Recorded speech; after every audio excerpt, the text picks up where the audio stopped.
Well, a lot of reaction coming in from British Columbia, too. Let's get right to that from the CBC's Chris Brown. In northwest BC, where arguably there's the most to gain or lose from the Northern Gateway, opponents have been consistently louder and more forceful than those who are on side, especially so today. We're going to be the sacrificial area that will bear the brunt of any problems. Really, it's great for some, multinational corporations, but it's not great for Canadians and certainly not for British Columbians. Northern Gateway committed to building a safer, better. Enbridge has been pouring money into a campaign to try to turn the tide, to convince British Columbians that moving 220 large tankers a year filled with thick, heavy bitumen through tight waterways is safe. The company insists support is turning. It's good for whole BC. BC's largest business lobby group tweeted its support, and on this day it was easier to find supporters than it has been in the past.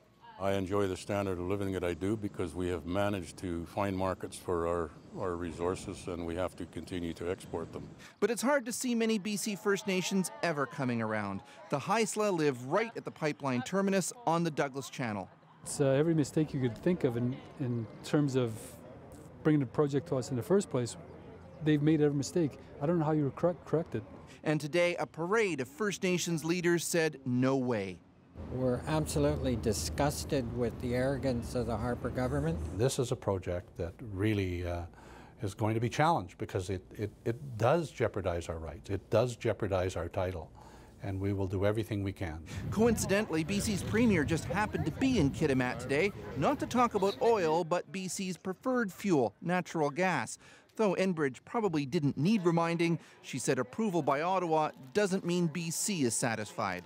But I know there's 209 conditions, and my understanding is that if all of those conditions are met, it's possible that they could meet the 5 conditions that British Columbia has set as well. But they've got a long way to go to get there.